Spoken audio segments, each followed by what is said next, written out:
Makwetla standing by as part of our special broadcast from Constitution Hill tonight.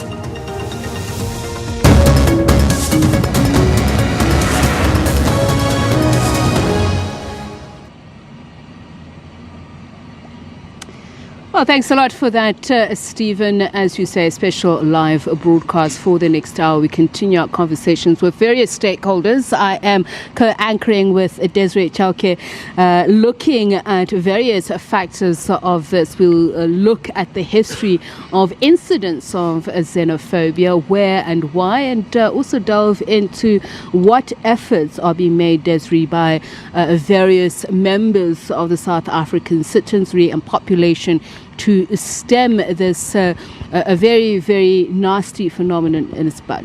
Absolutely, Tepiso. It's an important conversation, right? And several African politicians coming out to say the xenophobia that they are hearing reports of is a huge betrayal of Africa's solidarity with South Africa during the apartheid times. So we're asking that question today. What are the root causes of all of this violence? And we'd like to welcome our guests. Let's start at the far end, and we have Advocate Ike Khumalo, who's joining us to have this conversation. Welcome and thank you for coming through this evening. Thank you to the million viewers at home. Let's, cross our fingers.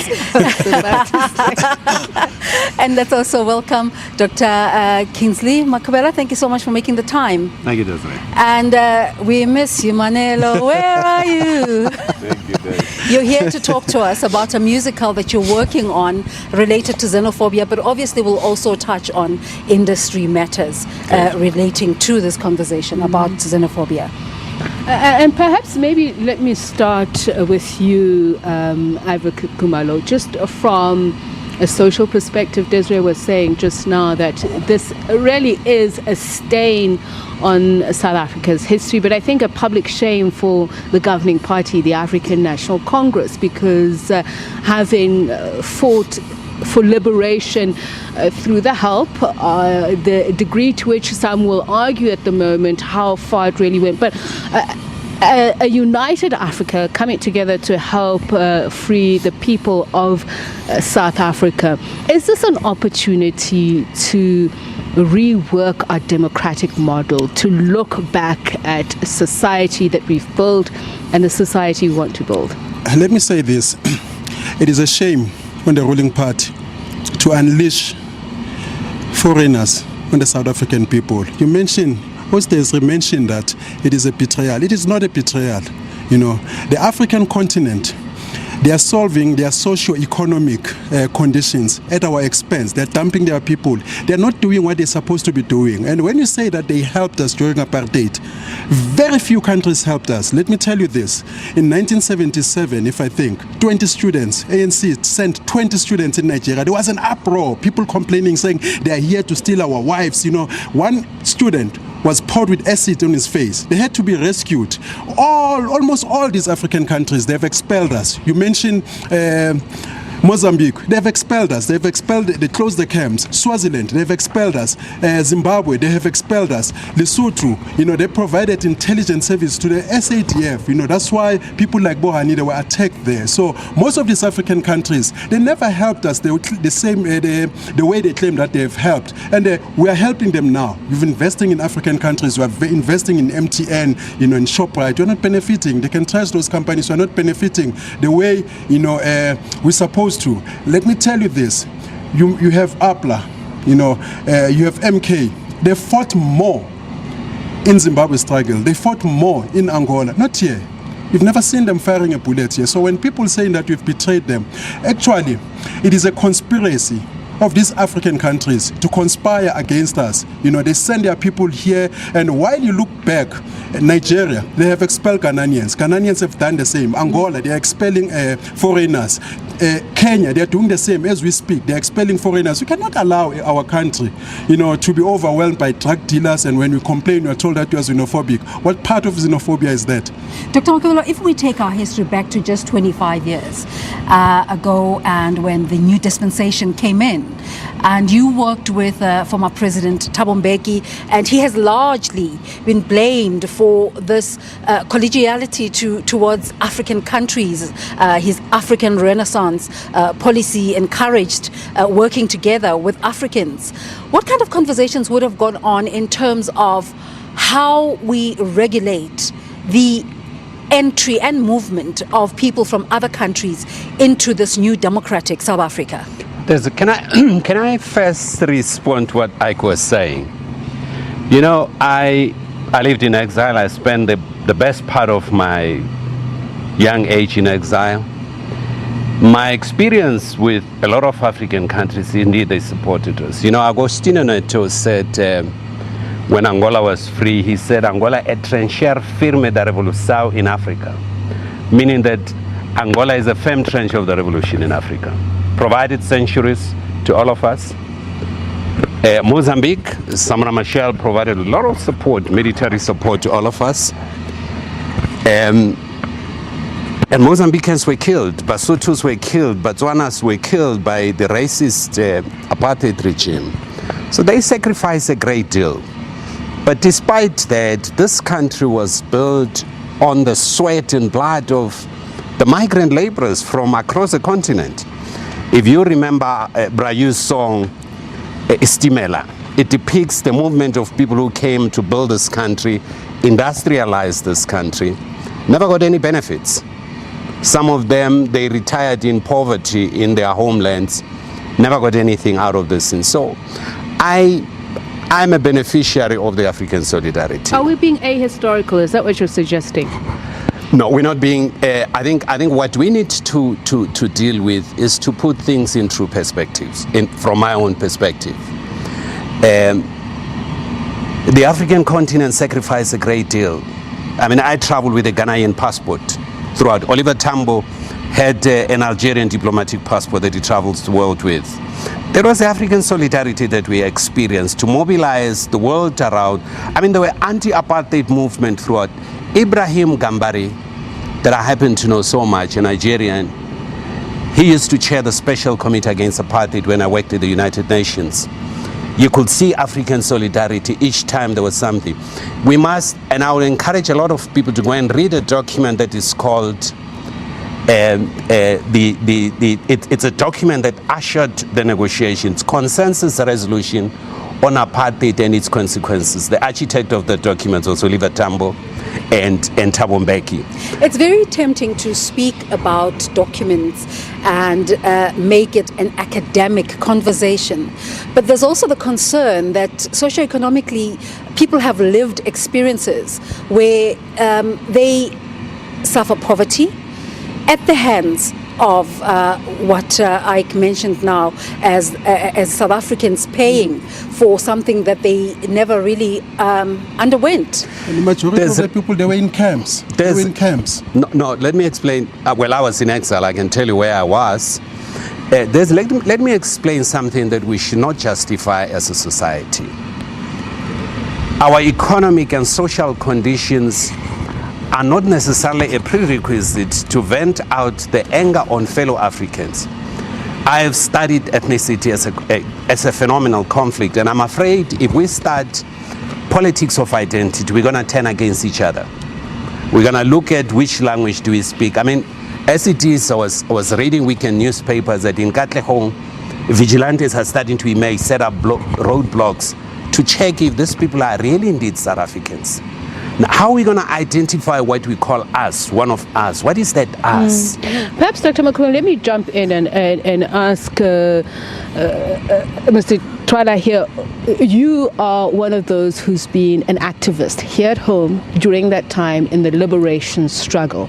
And just listening to Advocate Khumalo and Dr. Makhubele, there clearly is a divergence in what our history really is, and in relation to this. For somebody who was an activist here in South Africa at the time, what was your impression, and how much did you interact with musicians from other parts of the continent in our bid for liberation? In my sector, to be honest, we never experienced, especially myself, I've never been to exile. I've never experienced what Kingsley has experienced, obviously. But I did perform outside South Africa, and I was well received, you know, by my fellow African brothers. To be honest, you know, I wouldn't want to, you know, to turn this thing into some kind of, you know, war with our African brothers and sisters. You know, we need peace. You know, as we speak with various artists, Blem Mambazo, Mafigizol, all of us who are in the studio, we want to talk peace. We really don't think, you know, it's the right time, you know, to be actually fighting amongst ourselves as Africans. So it's been politicized too much. I think it's been politicized. I mean, South Africans are not xenophobic. I mean, to be honest with you, I'm with my African brothers from Mozambique, Nigeria, but obviously not drug lords and all that. But for us, it's normal. What we see in the streets, I thought maybe, you know, some criminal elements that are taking place, some people taking advantage of the situation.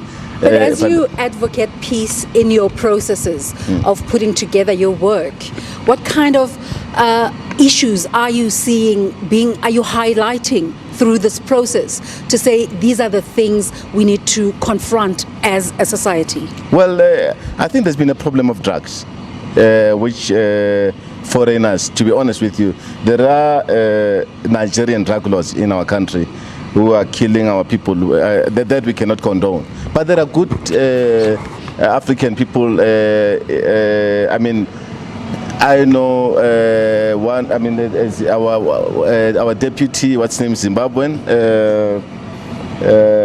public Kevin Malunga. Yes.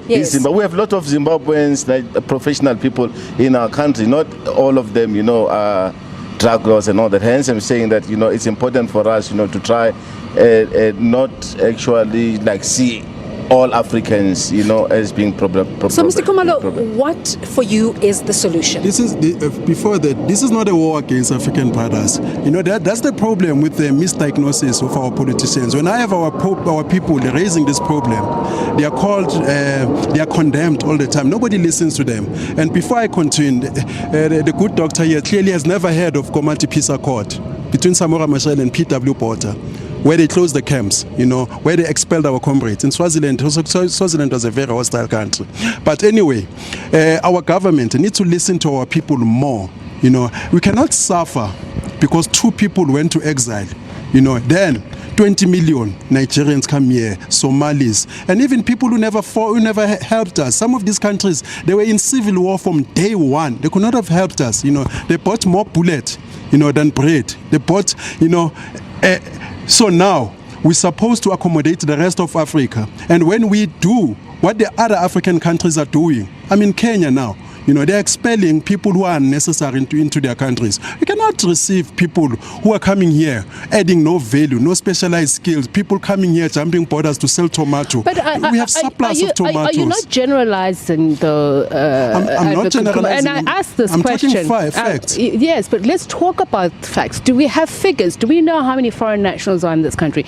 Do you know how many foreign nationals exist in the formal and informal labor market? Do we know how many of those are arrested because of crime? And I just want to understand that, because these politics of identity are clearly leading us to this point where we are.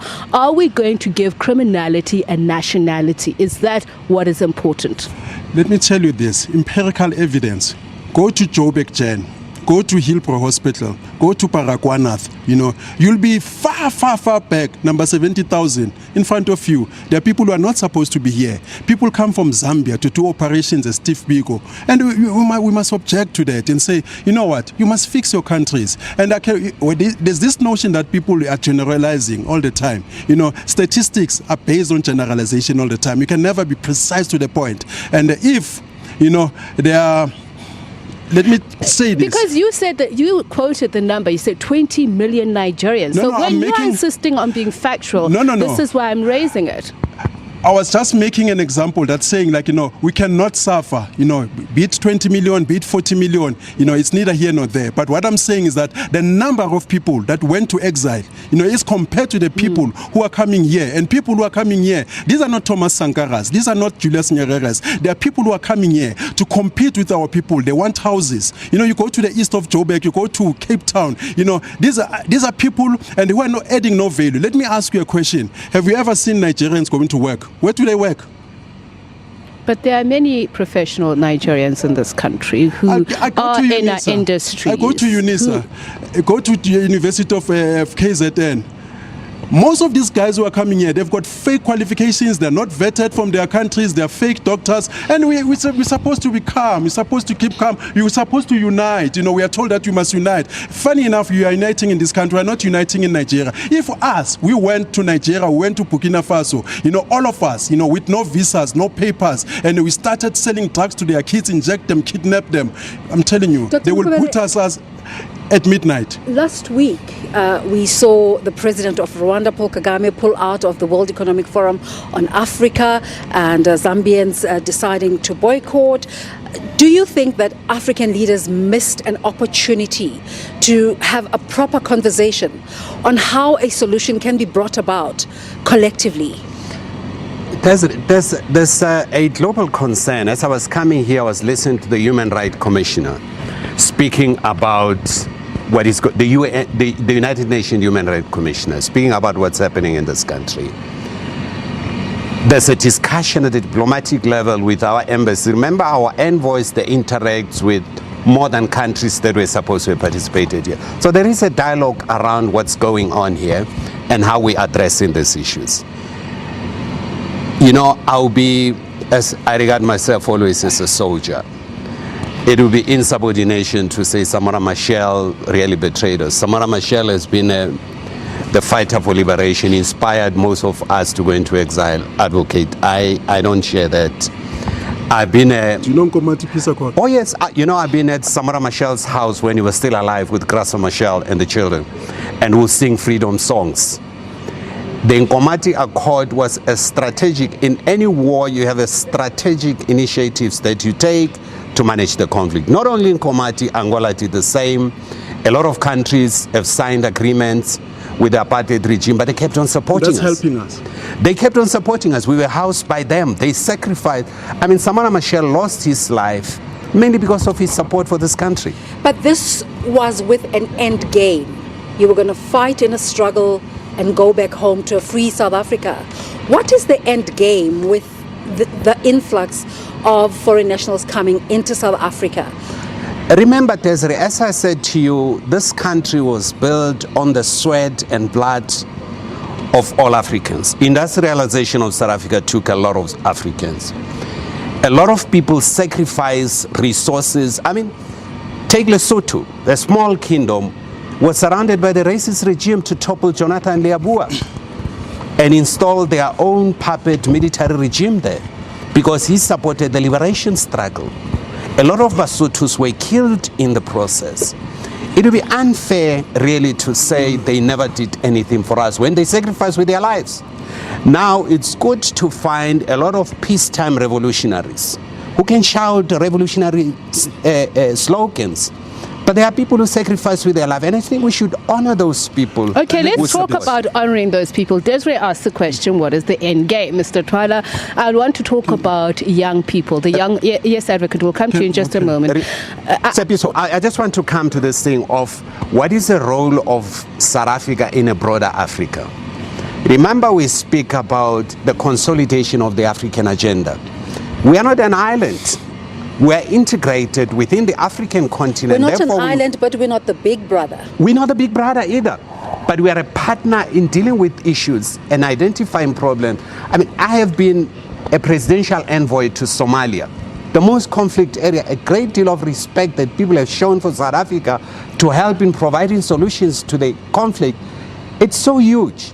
So we are an integral part of the continent, Let's and we bring need in to Mr. provide Twala in the solution. We can't conversation. provide solution by pulling ourselves out. Okay, so this is the question I wanted to ask then, and that is, if we are looking at the youth who are the biggest democratic dividend of the African continent, if you were to explain it, Mr. Twala, that we have foreign nationals in this country, some who have run away from their countries because of security reasons, some who have come here for a better life, but these are children who are then confronted with seeing their parents struggle, that battle of resources that Advocate Khumalo was speaking about. How do you then explain it to them about that bigger picture that Desiree was talking about? How do we preach harmony but at the same time see a state that performs its responsibility, that of providing for its people? I think Advocate